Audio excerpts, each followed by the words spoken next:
Setelah tadi kita mempelajari perkelahian antar pelajar, sekarang kita mempelajari tentang minuman keras atau khamr.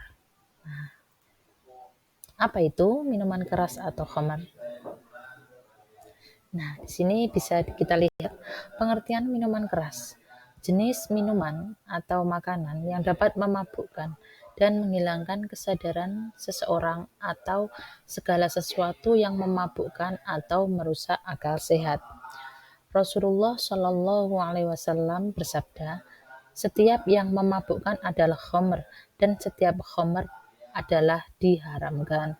Hadis riwayat Ahmad dan Abu Daud. Khamr berdasarkan Quran Surat Al-Ma'idah ayat 90-91. A'udzu billahi minasyaitonir rajim. Bismillahirrahmanirrahim. Ya ayyuhalladzina amanu innamal khamru wal maisiru wal ansabu wal azlamu rijsum min amalis syaitani fajtanibu la'allakum tuflihun.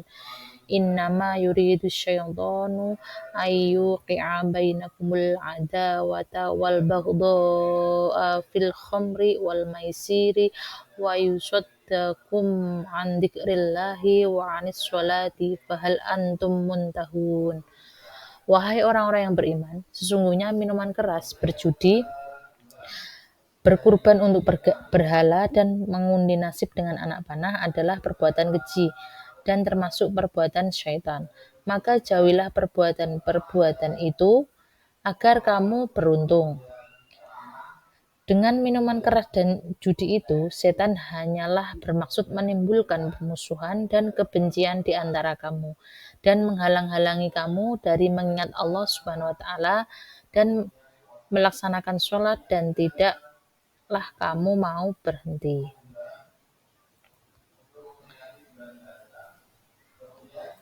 Terus asbabun nuzul dari Quran Surat Al-Ma'idah. Awal mula Rasulullah hijrah ke Madinah, masih banyak orang yang minum khamr dan makan dari hasil uang judi. Kemudian ada yang bertanya tentang keduanya, hingga turun Quran Surat Al-Baqarah ayat 219 yang sepemahaman mereka hanyalah melakukan minuman keras dan judi tadi hanya dosa besar saja, bukan haram. Kemudian ada kaum muhajirin yang menjadi imam sholat dalam keadaan mabuk, sehingga dalam bacaannya ada kesalahan. Kemudianlah turun wahyu Quran Surat An-Nisa ayat 43 yang menjelaskan tentang sholat itu tidak boleh dalam keadaan mabuk.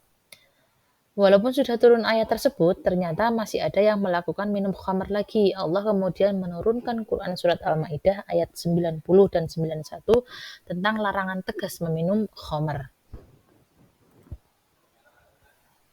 Isi kandungan Quran Surat Ali Imran. Yang pertama, melalui ayat ini, nyata, jelas, dan tegas tentang keharamannya. Sudah tidak ada toleransi lagi.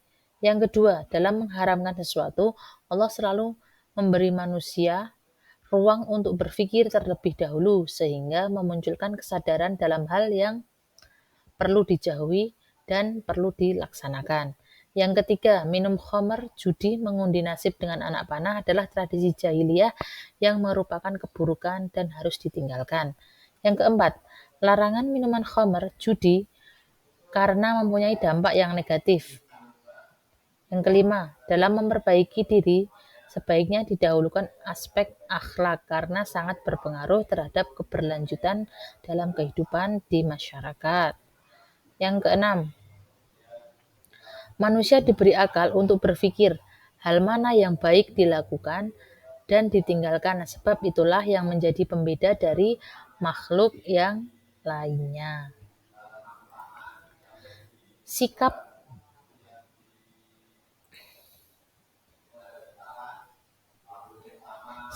terhadap minuman keras atau khamr.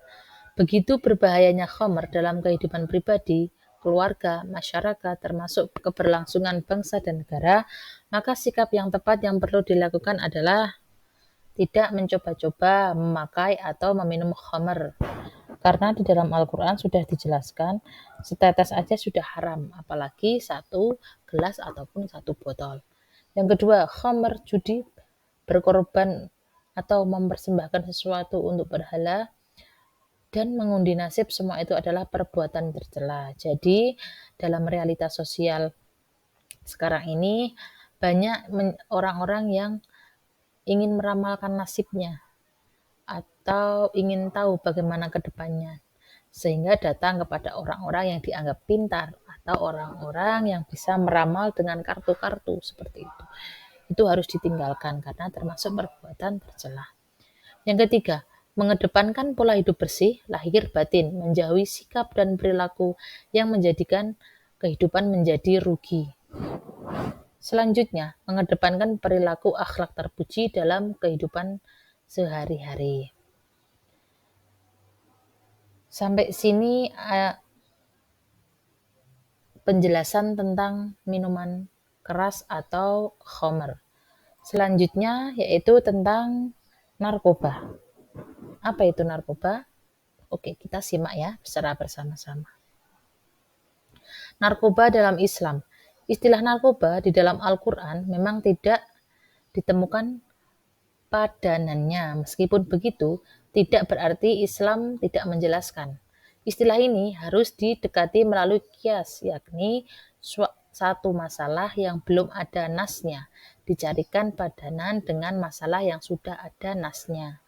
Disebabkan persamaan ilat atau sebab landasan motivasi hukum. Dalam hal narkoba, maka disamakan dengan khamr, karena sama-sama memabukkan dan membahayakan atau merugikan. Oleh karena itu, narkoba disamakan dengan khamr. Pengertian narkoba. Nah, narkoba sendiri adalah singkatan dari narkoba, psikotropika, dan ba itu bahan-bahan adiktif, misalnya alkohol, rokok, kopi, dan lain-lain. Kita akan mempelajari atau mengetahui tentang pengertian dari narkotika. Apa itu narkotika?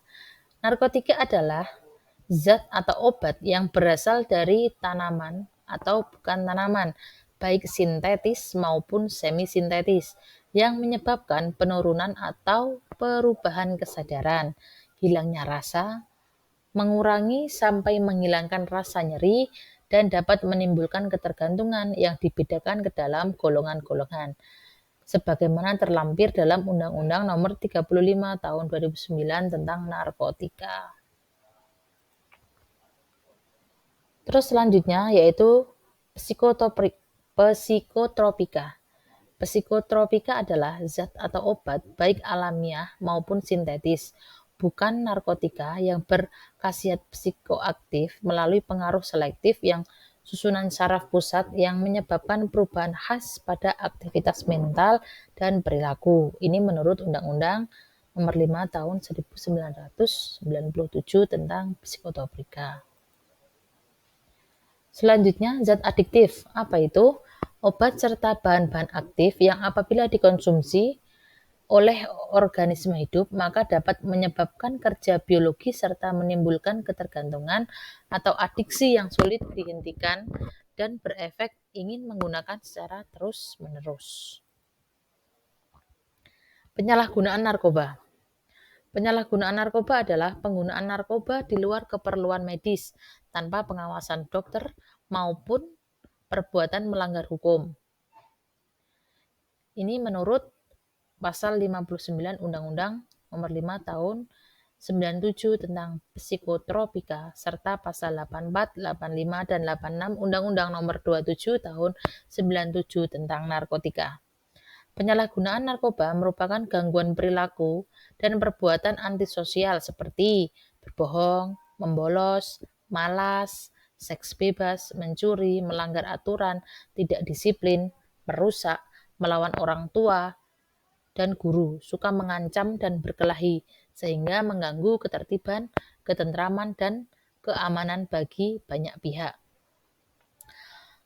Awalnya dalam penyalahgunaan narkoba itu secara coba-coba, hiburan, penggunaan secara teratur, sampai taraf ketergantungan. Karena sifat narkoba yang mempunyai daya ketergantungan yang sangat tinggi. Ketergantungan narkoba menimbulkan gejala putus obat atau para pecandu biasa menyebut sakau yang maknanya sakit.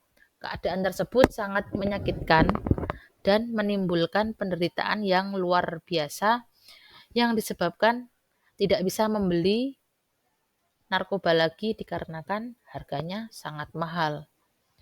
Selanjutnya, penyalahgunaan narkoba dilakukan dengan cara telaten, disuntikkan dengan jarum suntik, rokok, dihisap dengan hidung. Semua cara itu tergantung jenis narkoba yang digunakan. Jika dengan jarum suntik yang dipakai beramai-ramai bisa menjadi sebab penularan HIV atau AIDS, hepatitis B, dan C, termasuk penyakit mematikan yang sampai sekarang belum ada obatnya. Berbagai jenis narkoba yang disalahgunakan, yaitu ada 3. Yang pertama, jenis narkotika. Di sini jenis narkotika ada morfin, putau, ganja, cimeng, hasis, kokain, opium. Terus dalam jenis psikotropika ada amfetamin dan ATS, sabu, obat tidur, sama inhalansia. Terus yang terakhir jenis zat adiktif ada nikotin dan alkohol. Pencegahan penyalahgunaan narkoba. Banyak cara yang dapat dilakukan agar tidak terjadi penyalahgunaan narkoba, baik yang berasal dari internal pribadi, orang tua atau keluarga, maupun masyarakat. Khusus dari diri sendiri, hal yang dapat dilakukan antara lain: 1. Mencintai dan mensyukuri hidup yang merupakan anugerah Allah Subhanahu wa Ta'ala. Yang kedua, temui, kenali, dan kembangkan daya, minat, dan bakat serta hobi yang kalian punya. Nomor 3, setiap orang memiliki problema tersendiri. Hadapi dan cari solusinya dengan benar. Jangan malah dihindari dan lari dari masalah, apalagi pelariannya ke dalam hal-hal yang tidak benar. Contohnya dengan penggunaan narkoba, miras, tawuran, seperti itu. Terus nomor 4, memiliki teman akrab itu pilihan. Hanya yang menjadi masalah adalah mengorbankan diri demi pertemanan. Padahal jelas-jelas itu tidak benar. Dibuai oleh ajakan, bujukan, dan paksaan teman. Jadi dalam memilih teman itu perlu. Karena apa? Teman itu akan mempengaruhi sikap kita dalam bicara juga. Apalagi dalam era sekarang ini banyak remaja-remaja yang krisis moral baik atau akhlak terpujinya itu sangat tipis. Nah, dengan adanya ini kalian bisa lebih selektif dalam memilih teman atau pertemanan.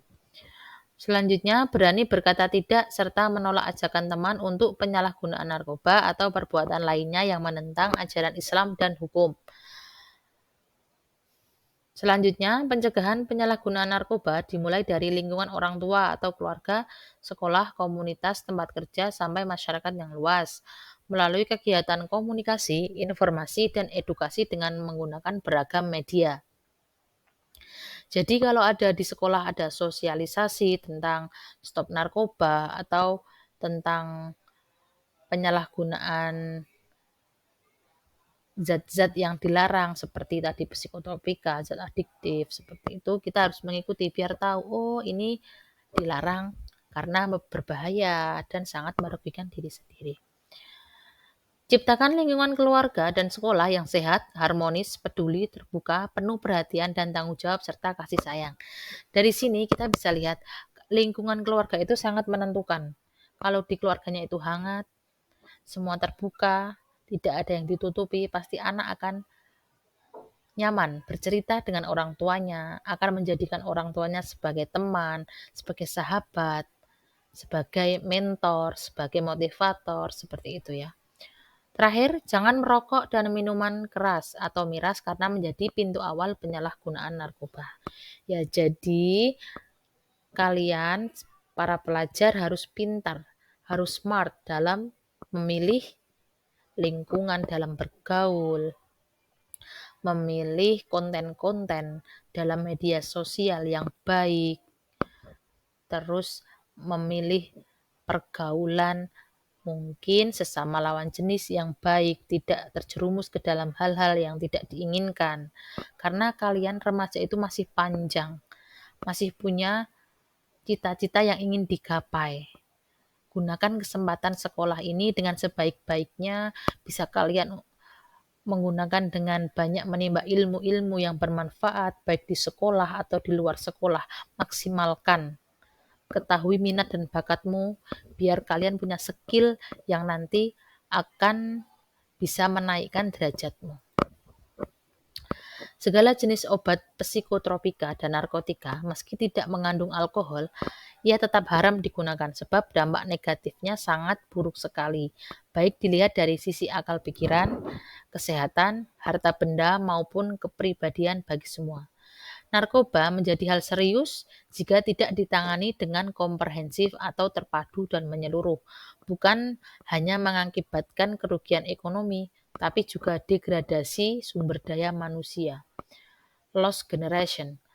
Terbentuk juga kejahatan ikutannya seperti korupsi, pencucian uang, penjamretan, hingga perampokan. Belum lagi persebaran penyakit seperti HIV, AIDS, dan hepatitis. Oke, sudah selesai semua materi yang Ibu sampaikan, yaitu tentang perkelahian antar pelajar, minuman keras atau khamar, dan narkoba. Dari materi yang sudah Ibu sampaikan, Ibu berharap kepada kalian penerus bangsa, kalian remaja-remaja yang hebat, remaja yang sangat cerdas, silahkan kenali potensi, kenali bakat minat kalian, supaya kalian mampu mengaktualisasikan ke dalam kehidupan sehari-hari. Pilih teman yang baik, lingkungan yang baik, bermedsos, pilih yang baik juga, tidak usah menonton konten-konten yang tidak baik, merugikan diri sendiri. Untuk itu, kalian sudah bisa memilih tentunya, yang baik dilakukan, yang buruk ditinggalkan. Karena kalian harapan bangsa satu-satunya. Di kemudian hari, kalian akan menjadi pemimpin untuk bangsa ini ataupun untuk keluarga kalian. Jadi gunakan kesempatan sekolah ini dengan sebaik-baiknya. Silahkan kalian mengaktualisasikan atau menggali apa yang sudah dipunya dan dimaksimalkan supaya mendapatkan hasil yang maksimal juga, seperti itu. Semoga kalian menjadi pemuda, menjadi pemudi yang hebat, yang cerdas, penerus bangsa yang bisa diharapkan oleh keluarga khususnya dan Indonesia. Terima kasih dari Ibu. Cukupkan sekian. Semoga bermanfaat. Wassalamualaikum warahmatullahi wabarakatuh.